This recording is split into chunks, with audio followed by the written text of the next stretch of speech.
तो दोस्तों हम सभी जानते हैं कि भारतीय तेजस को यहाँ पर न केवल एक्सपोर्ट के लिए बनाया गया है बल्कि भारतीय वायुसेना की जरूरतों को यहाँ पर पूरा करने के लिए भी बनाया गया है। और कुछ दिन पहले यहाँ पर न्यूज निकल कर आई थी कि भारतीय तेजस को फ्रंट लाइन पर यहाँ पर डिप्लॉय किया गया है ताकि पाकिस्तान से मिलने वाले किसी भी थ्रेट को यहाँ पर समय रहते रोका जा सके। हालांकि दोस्तों आपको बता दें कि अभी तक हमारा जो एक्चुअल कैपेबल विमान है यानी कि तेजस मार्क 1A अभी आना बाकी है, लेकिन फिर भी हमारे तेजस फाइटर जेट को फ्रंट लाइन पर डिप्लॉय करना स्टार्ट कर दिया गया है। अब चाहे दोस्तों यहाँ पर पाकिस्तान अपना JF-17 भेजे या कोई भी लड़ाकू विमान भेजे, हमारा तेजस इसको आराम से काउंटर कर सकता है। और ऐसे में दोस्तों अगर तेजस की स्पेशली यहाँ पर बात की जाए तो तेजस को लेकर किसी भी कोई कसर भारत यहाँ पर नहीं छोड़ना चाहता। और जो कंपोनेंट हम अब तक दूसरे देशों से यहाँ पर मंगाया करते थे अब वो भारत खुद बनाने लगा है। और ऐसे में अगर बात की जाए यहाँ पर इजेक्शन सीट की तो वो यूके द्वारा बनाई जाती है और इसका विकल्प भारत यहाँ पर तेजी से बनाने में लगा हुआ है।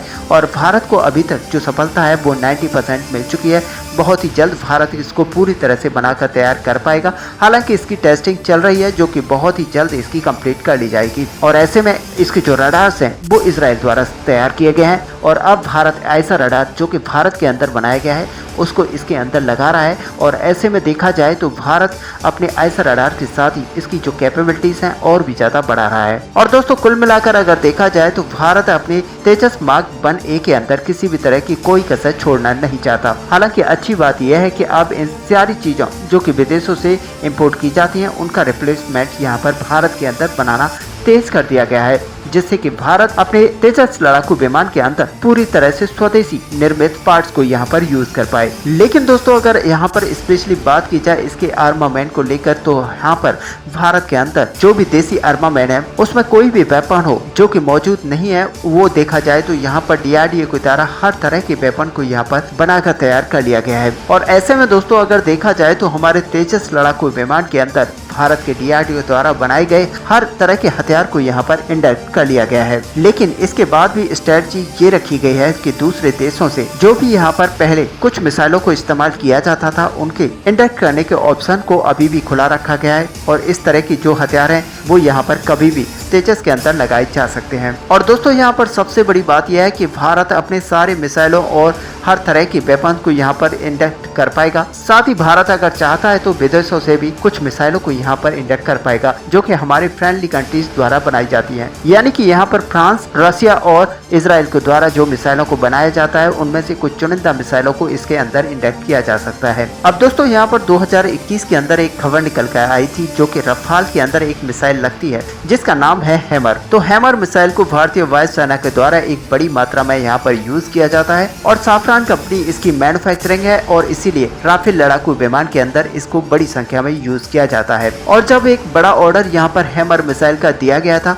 तब ये बातचीत यहाँ पर स्टार्ट हुई थी कि हमारे पास अभी भी 36 की संख्या में राफेल लड़ाकू विमान मौजूद हैं और ऐसे में हम बड़ी संख्या में यहाँ पर हैमर मिसाइल को ले रहे हैं। तो ऐसे में भारतीय वायुसेना आखिरकार इतना बड़ा ऑर्डर क्यों प्लेस कर रही है, ये सबसे बड़ा सवाल था। और इसके बाद में इसकी क्लैरिटी मिल गई थी कि आखिरकार भारत ने इतना बड़ा ऑर्डर फ्रांस की साफरान कंपनी को हैमर मिसाइल के लिए क्यों दिया है। तो दोस्तों फाइनली वहाँ पर यह बताया गया था कि भारत अपने तेजस लड़ाकू विमान के अंदर भी इस तरह की हैमर मिसाइलों को यूज करेगा जिससे कि भारतीय तेजस लड़ाकू विमान की जो क्षमता है वो करीब राफेल के बराबर हो जाएगी। और जो परमिशन फ्रांस की तरफ से यहाँ पर दी जानी थी वो 2021 के अंदर ही भारत को मिल चुकी थी कि भारत अपने इन हैमर मिसाइल्स को तेजस लड़ाकू विमान के अंदर इंडक्ट कर सकता है। और दोस्तों आपको पता है कि भारत की वायुसेना 83 की संख्या में तेजस MK-1A लड़ाकू विमान को यहाँ पर खरीद चुकी है और इनकी डिलीवरी बहुत ही जल्द स्टार्ट हो जाएगी जिससे कि भारतीय वायुसेना के अंदर जो अभी लड़ाकू विमानों की कमी है